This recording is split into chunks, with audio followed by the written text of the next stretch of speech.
On a quiet summer night in 2014, 3 family members vanished from a suburban Calgary home. Nathan O'Brien and his grandparents disappeared. And they now confirm there was a violent incident inside the home. Nathan, we love you big. You're gonna see you. We're gonna see you. And we love you so much. Please continue to pray with us for the safe return of our parents, Alvin and Kathy Likeness, and our nephew, Nathan O'Brien. We don't know where these people are. We're still very optimistic that they're alive. What began as a peaceful weekend estate sale quickly spiraled into one of the most chilling mysteries in Canadian history.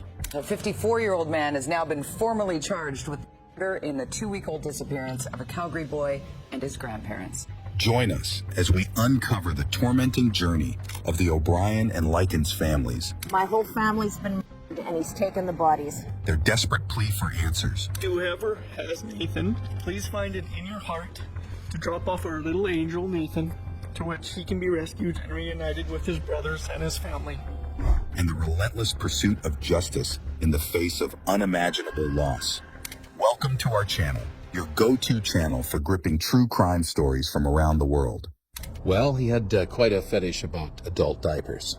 Today, we delve into the heart-wrenching case of Nathan O'Brien and his grandparents, Alvin and Kathy Likens. Nathan, how old are you today? Disappearing under suspicious circumstances, their story has captivated the nation and sparked a massive manhunt.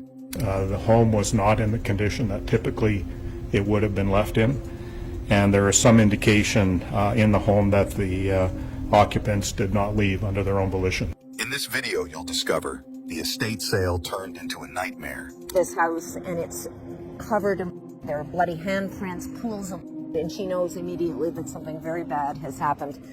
She can't find anybody. She phones her husband. Ultimately, obviously, she phones the police. But what she tells her husband right away is this: my whole family's murdered and he's taken the bodies. The emotional pleas from a devastated family. Whoever has Nathan, please find it in your heart to drop off our little angel Nathan, to which he can be rescued and reunited with his brothers and his family.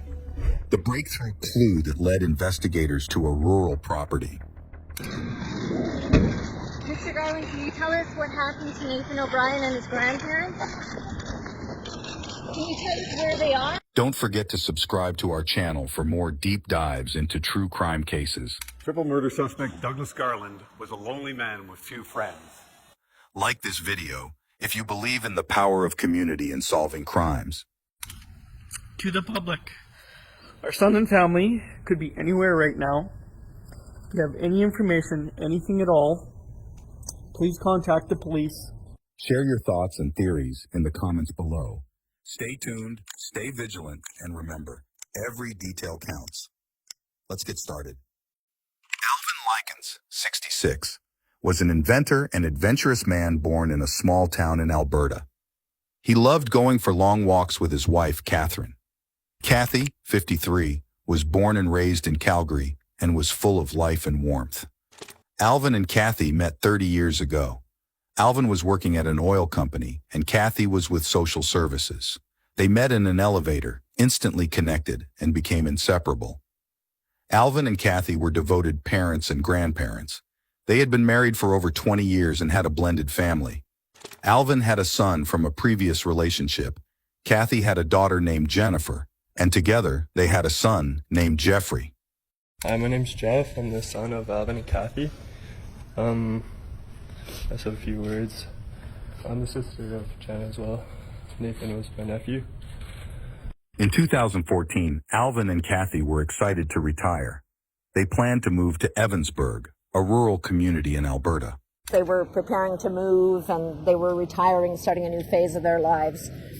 They also owned a condo in Mexico and planned to spend winters there playing golf. Summers would be spent in Evansburg, close to Alvin's brother. They're planning on moving to Edmonton for about 3 months. And then from there, they're going to go to Mexico, Mazatlan, for I'm not exactly sure how long. I'm not even sure if they knew. But they're planning on, sorry, I'm like shaky.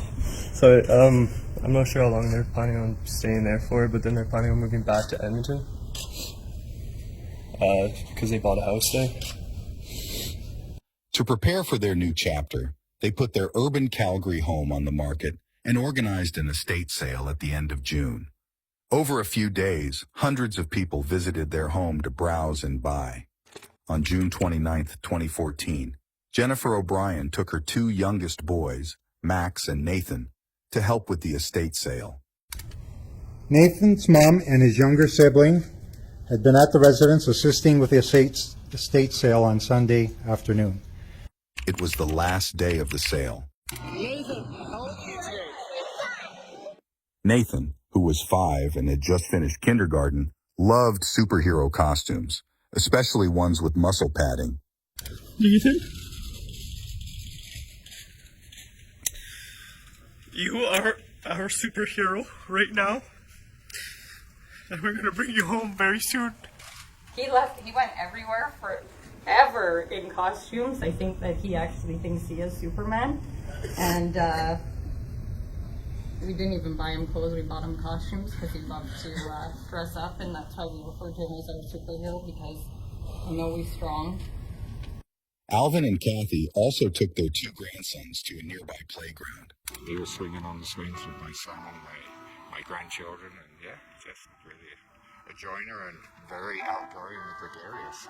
Alvin and Kathy lit up whenever they spent time with them. Nathan was the most loving human being throughout that whole sale.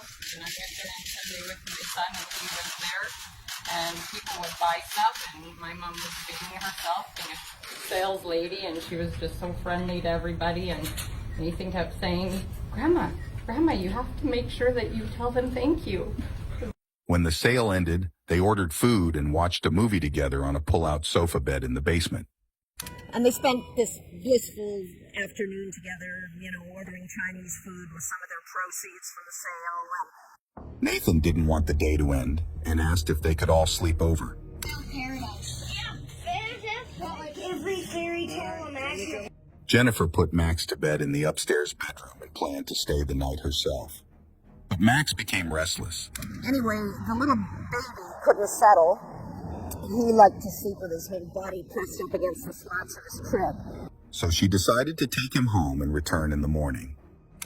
Nathan's mom left the residence with her youngest child around 10 p.m., leaving Nathan to have a sleepover with his grandparents. Jennifer told the police that she left her parents' home with her baby at about 11 p.m. and locked the door behind her. The next morning, Jennifer tried calling her mother, but there was no answer. She drove over and was surprised to find the door ajar, especially since she remembered locking it the night before. She walked through the door and found a horrific crime scene that would haunt her forever. This house, and it's covered in their bloody handprints, pools of blood. Something terrible had happened to her parents and her son. At approximately 10 a.m. today, police were called to an address by a mother who attended the address to collect her 5-year-old son. The son was staying at that location with his grandparents. The child and both grandparents were not at the residence and, despite the efforts of several CPS units, have not been located since. Jennifer O'Brien was frantic when she realized her parents and 5-year-old son were missing from their home. She called out for them and, getting no response, left the house to call her husband, Rod. But what she tells her husband right away is this: my whole family's been murdered and he's taken the bodies. Rod advised her to dial 911. The operator instructed her to wait in her car in case someone dangerous was still inside. Police arrived within minutes and conducted a thorough search of the house. Inside the house, investigators found clues that pointed to a violent incident. It was discovered, and Alvin's phone was found in a box in the bedroom, while Kathy's phone was discovered by first responders, indicating they hadn't left willingly. Nathan's little bamboo purse was also found. Both of the couple's vehicles were still at the house, and there was no immediate indication that Alvin and Kathy had any criminal background or associations. We don't know the motive behind this. Right now, we have 3 individuals who have disappeared under suspicious circumstances. Jennifer had some suspicions about an individual at the estate sale who might have scoped out the property with ill intentions. As police delved deeper, they found the lock on the side door had been tampered with. With no clear motive and a growing sense of urgency, police efforts intensified. The search expanded, involving over 200 officers who scoured nearby areas. Despite their extensive efforts, the bodies were not found. I also like to acknowledge and thank more than the 200 officers, analysts, and investigators who have worked this file nonstop for the past 2 weeks. This has included uniformed members, specialty investigative units, and our search partners with Calgary Search and Rescue and the RCMP. The case, which began as a missing persons investigation, quickly turned into a homicide investigation due to the overwhelming evidence of foul play. On June 30th, 2014, by 5 p.m., an Amber Alert was issued for Nathan O'Brien. At 5:15, an Amber Alert for Nathan O'Brien.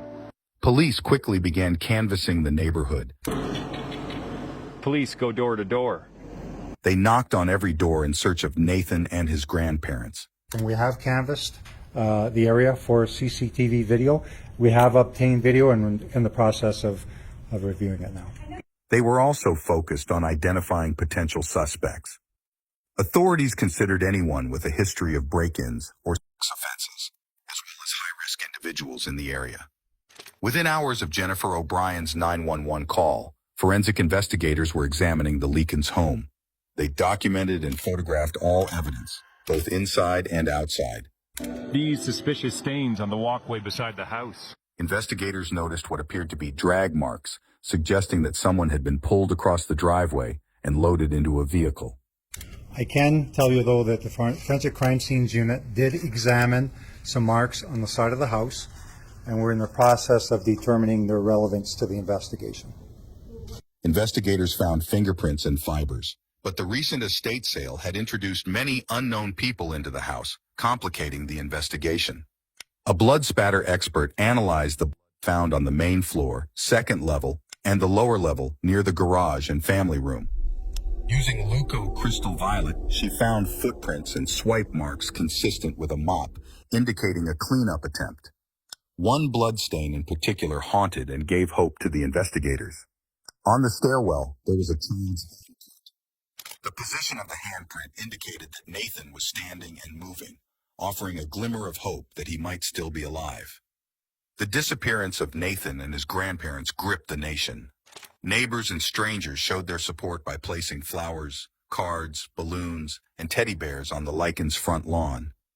Green ribbons were tied around trees and lampposts as a symbol of hope for their safe return. On July 2, 2014, surrounded by their extended family, Nathan's parents, Jennifer and Rod O'Brien, made a heartbreaking public plea for help. Rod pleaded with whoever had taken Nathan to drop him off somewhere safe so he could be reunited with his family. To whoever has Nathan, please find it in your heart to drop off our little angel, Nathan, to which he can be rescued and reunited with his brothers and his family. Jennifer reassured Nathan that his grandparents, Alvin and Kathy, were taking care of him. Nathan, I need you to hear my voice right now, and I need you to know that Mommy and Daddy love you more than anything in this world. And we can't be with you right now, but the best people that can be with you other than us is your grandparents. And I know Grandma's holding you so tightly right now and taking care of you, and they are doing everything in their power to keep you safe. So I need you to know that. Stay strong, Nathan. Stay strong. We know you are our superhero, and I just need you to stay strong, and we are going to see you. We're going to see you, and we love you so much. The family and police hoped this heartfelt plea would spur someone to come forward with information. To the public, our son and family could be anywhere right now. If you have any information, anything at all, please contact the police. Staff Sergeant Doug Andrus expressed the seriousness of the situation, recognizing the suspicious circumstances of the disappearance, but remaining hopeful that they would find Nathan, Alvin, and Kathy alive. There was a violent incident in the residence. We're continuing to assess that information, but we're still hopeful we'll find these individuals alive. Tips came from all over the country, reaching 17,000 tips in just 3 days. We ask that anyone who was at the sale on the weekend, please go to the community hall tomorrow or contact the police. Over 200 people visited the house during an estate sale that weekend. Investigators thought one of them might know something about the disappearance. Investigators are asking anyone who attended an estate sale at the residence in the 100 block of 38A Avenue Southwest over the weekend, June 28th and 29th, 2014, to come to the Lakewood Community Center tomorrow. The police wanted to talk to everyone who was at the estate sale. Less than half of the people at the estate sale talked to the police. Only 75 of the more than 200 people who are at the estate sale show up and talk to police. They asked for more people to come forward. Investigators are asking anyone who purchased an item at the sale to please bring a photo of that item to the community hall meeting. This will aid the investigation and investigators to determine what items were purchased during the sale. 4 days after they went missing, the police found a lead. They released a picture of a green Ford F-150 seen in the area that night. From CCTV footage, police zero in on this truck, a late 80s, early 90s Ford F-150 that drove up and down the street several times on the night of the disappearance. The truck belonged to someone the police were interested in. He lived on a farm near Airdrie, 30 minutes from Calgary. The police put surveillance on the farm and contacted the RCMP for help. After 6 p.m. on July 4, 2014, an RCMP emergency response team was put together, including snipers and a police dog. They acted quickly when a green truck was spotted leaving the farm. Officers stopped the truck, and the driver was arrested without resistance. He was taken to a Calgary police station. Not having a search warrant for the property, the police faced a tough decision. Either enter the property without a warrant, believing the victims might still be alive, or wait for authorization. Under Canadian law, entering someone's property without a warrant is generally prohibited, but in emergency situations where lives are at stake, authorities can act to save lives. The RCMP emergency response team proceeded onto the property. Their mission was clear: search for any signs of life or death, not for evidence as they didn't have a search warrant. The search lasted about 2 hours, but unfortunately, they found no trace of Nathan or his grandparents. An elderly couple had lived on the farm for years, along with their adult son who still lived there. No one knew much about the son despite his long tenure on the property. It was him who was arrested, and the police kept his identity under wraps. On July 5, 2014, investigators returned to the farm, armed this time with a warrant. Now they aimed for a more thorough examination, hoping to find clues about where Nathan, Alvin, and Kathy might have been taken. The scale of the search was immense, perhaps the largest ever conducted by Calgary police. Every corner of the 40-acre property had to be searched, from the house to the outbuildings and the surrounding fields. What isn't explained is why the shoulder-to-shoulder grid search on land near the farm was abandoned in favor of a hard forensic examination of the farm itself. Forensic teams meticulously combed through every inch, while dive teams checked bodies of water nearby. Canine units also joined in the effort. They take on, especially if it's a homicide or any other kind of serious personal assault on an individual, they don't just look at it as a job, they take it personally. Investigators spent another full day scouring the rural property, going door to door, asking property owners to check for anything unusual, emphasizing that they knew their land best. The bodies of the 3 victims have not been found, and we continue to ask people to come forward with any information they may have. Most importantly, we ask rural property and business owners to please search their properties for anything suspicious. Meanwhile, investigators spent 24 hours with their primary suspect, Douglas Garland, but lacked sufficient evidence to charge him in connection with the Amber Alert. Instead, he faced charges related to fraud offenses. Douglas Garland is being held at the Calgary Remand Centre on identity theft offences unrelated to the missing persons case. Garland's past revealed a troubling history, including identity theft dating back to the 1990s. He had assumed the identity of Matthew Hartley, a 14-year-old boy, killed in a car crash in 1980. Garland's ties to the rural property being searched now extend to a drug bust in the past, where he fled and lived under the stolen identity until his conviction in 2000. Alan Likens, Alvin's son and Douglas Garland's brother-in-law, shed light on their relationship. Despite past business dealings, the Likens family hadn't been in contact with Garland for about 7 years. The appearance of a truck resembling Garland's near the Likens' home on the night of the disappearance came as a surprise to them. Alan, Alvin's son, was in a relationship with Garland's sister. Garland has been linked to the Lickness family through his sister, who is in a common-law relationship with a relative of the missing grandfather. She recognized the green truck on the news, prompting the focus to shift to Garland's farm, where the search continued tirelessly. Paramedics and fire rescue joined detectives and forensic investigators on Douglas Garland's parents' farm. The RCMP's bomb truck also arrived at the Garland property, but after investigation, it was determined that the items of concern were standard farm chemicals. In Calgary, the search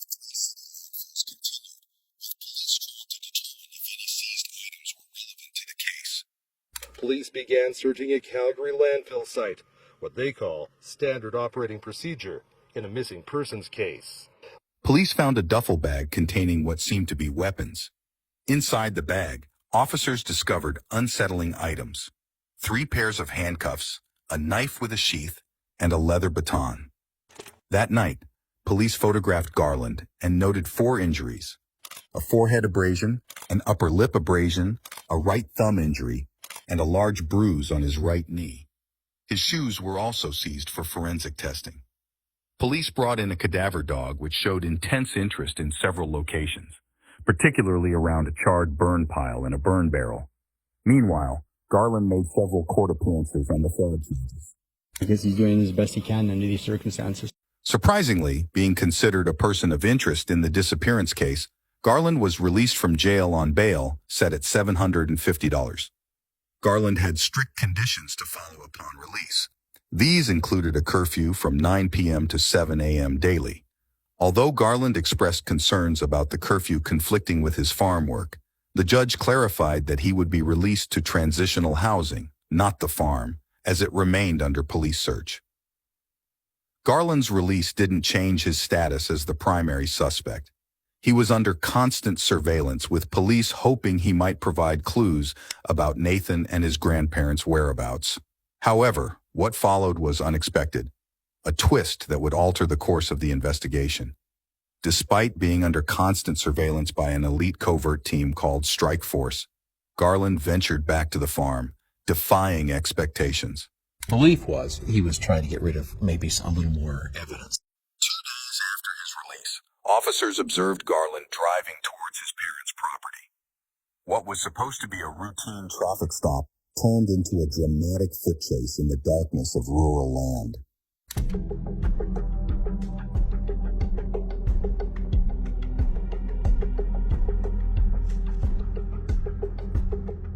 Guided by the Calgary police helicopter, officers pursued Garland on foot, armed with only a flashlight. The possibility of Garland being armed didn't even cross their mind in the heat of the chase.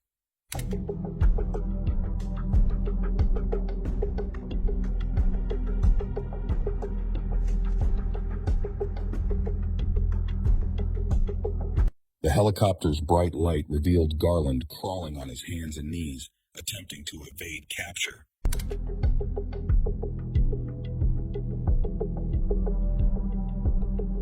Officers surrounded him and handcuffed him.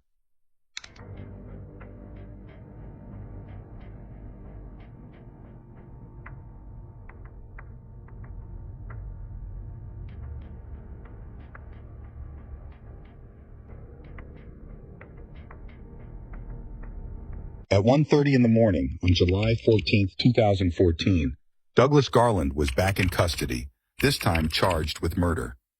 A 54-year-old man has now been formally charged with the murder in the 2-week-old disappearance of a Calgary boy and his grandparents. Calgary's police chief made a sad announcement, signaling the end of hope for Nathan O'Brien's safe return. At approximately 1:30 a.m. today, officers arrested a man in the Airdrie area. He is currently in custody, and charges of 2 counts of first-degree murder and 1 count of second-degree murder are pending. Until he is seen a justice of the peace, I'm prohibited from releasing his identity. The Amber Alert in relation to this file has been discontinued. However, the bodies of the 3 victims have not been found, and we continue to ask people to come forward with any information they may have. Chief Hansen, cautious about revealing too much, assured the public of the thorough investigation. He promised unwavering pursuit of any leads to bring comfort to the family and community.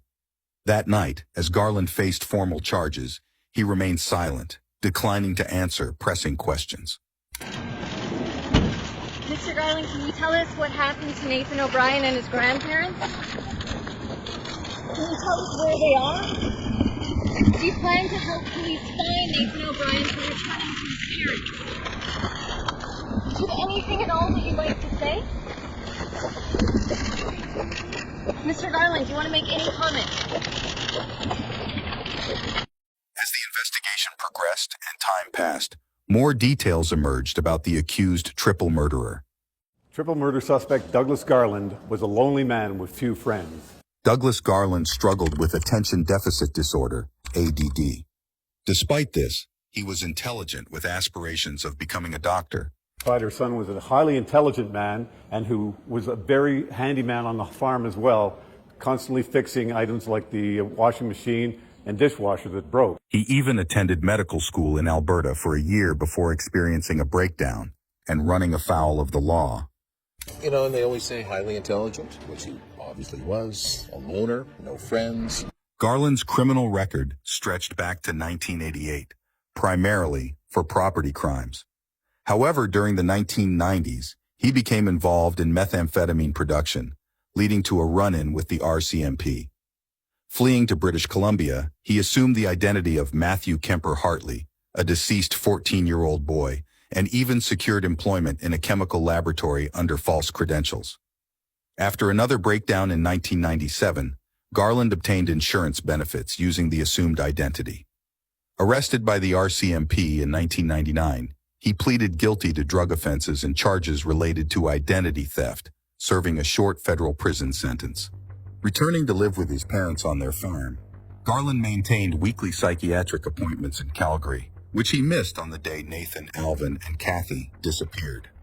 Further investigation revealed that Garland had met Alvin Likens nearly a decade prior, facilitated by Alan Likens and Patty Garland. Alvin Likens was looking for someone to work with. That Doug would be possibly a good choice because, you know, he had some education and he was fairly handy. Alvin wanted Garland's help with a patent for an oil and gas field invention, a pump, which Garland contributed to but did not solely create. It never made a penny. It never got used. As the search persisted on the expansive Garland property, investigators delved into lab results from items taken from the Likens home. Alvin's DNA was prevalent in the master suite, suggesting a violent altercation was initiated there. Mr. Garland went into Alvin Likens' bedroom and bludgeoned him. The presence of a drag trail, stretching from the bedroom down the stairs, meant Alvin was moved forcefully before another impact at the lower landing. The blood patterns suggested Kathy was moved throughout the residence before being dragged out. Another chilling discovery was a small handprint at the top of the stairs, marked in blood, suggesting Nathan may have been steadying himself before descending the stairs. He decided that he didn't want to leave any witnesses. Additionally, investigators noted footprints left in the blood, matching Dr. Scholl's Delta II shoe. These footwear impressions would play a pivotal role in the investigation. Douglas Garland's DNA was conspicuously absent from the Likens home. However, evidence found at the farm explained why. Tyvek suits, commonly worn by crime scene investigators, were found. These white suits that the forensic people wear when you see them on TV shows, they believe that he was wearing those. Teeth were discovered on the stairs, consistent with Alvin Likens' dental records. The presence of teeth on the stairs implied he was alive, as there would be no reason to knock out teeth if Alvin was already deceased. Initial examination of the Likens home found an obvious point of entry. The side door lock had been drilled twice. The drill holes rendered the lock useless, allowing entry. Mr. Garland drilled a hole in one of the locks. The damaged lock was meticulously documented and analyzed by experts. Chemical testing of the green truck's interior yielded positive results for Catherine's DNA in multiple areas, including the license plate. The trial uncovered gruesome details about the disappearance of Nathan O'Brien and his grandparents, Alvin and Kathy Likens, for the first time. The evidence presented painted a disturbing picture of planned and deliberate murder by an obsessive killer. Despite exhaustive searches, the bodies of the victims were never recovered. And they don't even have a cause of death on these people. The prosecution's narrative suggested that Douglas Garland abducted the victims from the Likens' home before killing and dismembering them, all because of an old grudge against a patent. And bludgeoned him. Then he went to the next room where Kathy Lickness was sleeping with her grandson. His parents testified at the trial, with his father, Archie, revealing he was bedridden and on painkillers during the time of the disappearances. Garland's mother, Doreen, testified in court, revealing her shock upon seeing the Amber Alert and informing her son that the Licknesses had taken their grandson. However, Garland refused to discuss the Licknesses further. Actually, had found out they were missing, mentioned it to him. He said, I don't want to talk about that. Over 1,400 exhibits were seized from the Garland farm, including a significant find on the 5th day of searching, a hard drive hidden in the basement rafters. But the hard drive was heavily vetted to remove certain images. This hard drive contained nearly 200 gigabytes of disturbing information, offering insight into Garland's mindset and fetish. Well, he had quite a fetish about adult diapers. The contents of the hard drive revealed meticulous research on execution methods, advanced interrogation techniques, and the Licknesses' social media profiles. Internet searches also revealed his fixation on lockpicking, a skill directly relevant to the Licknesses' home security. Surveillance footage from June 12th captured Garland's truck passing by the Likens' home, where he likely noted the type of lock they used. His subsequent internet searches focused on defeating that specific lock, ultimately leading to the drilling method used during the break-in. He bought items such as a meat saw, spreader straps, and a set of butcher knives. They got pictures of what appeared to be a white sheet in the back of the truck, and the police believe that's where the bodies of the three were. In the meticulous search of the Garland property, among the discoveries were books detailing subjects like body disposal and untraceable homicides. Yes. One was a book on how to poison people. Another one was called The Joy of Killing. The burn barrel, still warm to the touch upon discovery, raised immediate suspicions of evidence destruction. A test burn demonstrated its capability to reach temperatures capable of incinerating nearly anything. The search extended to the garage, where hazardous materials necessitated specialized teams. Among the clutter, a bottle of chloroform was discovered. Among the items Oxton talked about today were a pair of handcuffs that were suitable for restraining a child and a half-filled bottle of chloroform. Boxes containing handcuffs, leather restraints, and weapon parts, including silencers and handgun slides, implied his intentions. In the basement, investigators uncovered Garland's cross-dresser closet. The set of prosthetic breasts, the two long blonde women's wigs. They found racks of women's clothing in Garland's size and a vast collection of shoes. 89 pairs. Men and women. And in his size. In another chilling find, a box of lock-picking tools and practice padlocks. Curiously, there was an empty shoebox in the closet, missing a pair of size 13 Dr. Scholl's tennis shoes, matching prints found in blood. The shoes were never found, probably because they too were destroyed in the burn barrel. But finding the empty box was a big discovery. Amidst the grim inventory, the discovery of a pair of rubber boots, meat hooks, and knives painted a gloomy picture. DNA recovered from these items further solidified the connection to the Likens family, leaving little doubt as to the horrors they endured. DNA from all three victims on the outside of a pair of rubber boots. When this evidence came up in court, jurors were asked to feel the weight and strength of the meat hooks. They found Kathy Lickness's DNA on that. A shocking discovery came from the outbuilding, a hacksaw with a 25-inch blade. Nearby were bottles of blood stopper and a DNA-destroying agent. Forensic tests revealed both Nathan's and his grandfather's DNA on the hacksaw. Alvin Lickness and Nathan O'Brien's DNA on the meat saw. This explains the high interest of the cadaver dog on the burn barrel. That is where they found one small piece of which could have belonged to Alvin Lickness. 120 gallons of ashes were seized from the pit, containing fragments and teeth. Bone fragments in the embers of the burning barrel.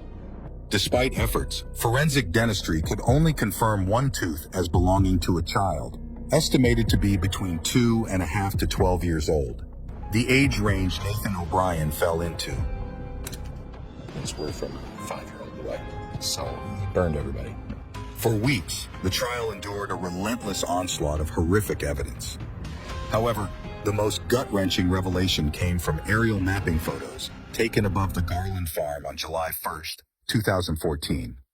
On that day, an aerial photographer was tasked with mapping several communities, including Airdrie.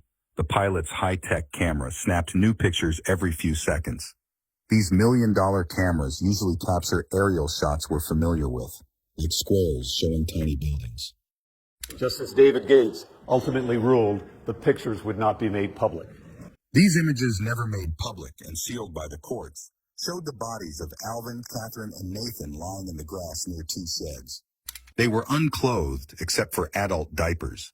Figure in the grass next to them, which is, they believe was Nathan O'Brien. The area shown in the photographs was near the southernmost outbuildings, where the grass appeared chemically burned. However, the following day, when the plane flew over the farm again, the 3 bodies were gone.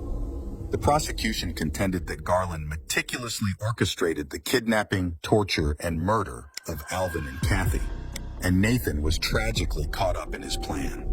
Burned everybody, apparently. Chopped them up, it looks like, and then burned the bodies.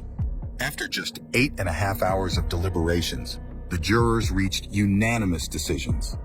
Following the verdict, Garland, now convicted of 3 counts of first-degree murder, received the harshest sentence in Canadian history, life in prison with no chance of parole for 75 years.